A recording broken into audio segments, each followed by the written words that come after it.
My name is Abhishek. When I was 14, I ran from my home, fighting my family. A man from Saudi take me to Kerala. He teach me Islam. 2 years before, I accepted Islam.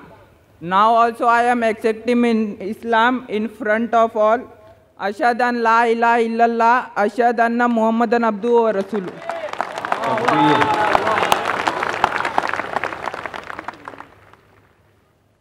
Your question, brother? Any question you have for Dr. Zakir? No, sir. Dr. Zakir would like to comment on that. Dear brother, I welcome you and I congratulate you to the religion of peace. And surely you can testify that no sword was used by that Saudi. Did he use any sword on you, brother? No. Any force? No. Any gun? No. I Otherwise, accepted from my heart. MashaAllah. Otherwise, the IB will question me. MashaAllah. I would like to give you a translation of the Quran. If you can come on the stage. Because I remember the first time I gave a talk 8 days back. There was a sister there who accepted Islam. Believe me, I can't see the face.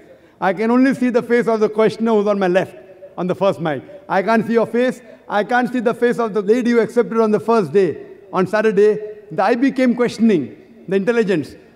That, where is that lady? I said, I don't even know her face. Maybe on the television you saw her. The gathering is so vast. So surely the people on the television who see your face haven't seen your face. So you can testify to the people that there was no force used on you and no one can use force on you to accept Islam. If you like it with your heart, and this country of ours, this country, India, is one of the few countries in the world in whose constitution is mentioned that every citizen of India has the right to preach, practice and propagate his religion.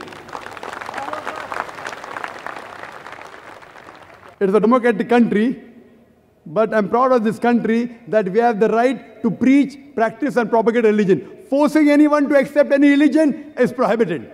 It's not only prohibited in the Indian government law, it is prohibited even in Islam. You can't force anyone to accept the religion of Islam.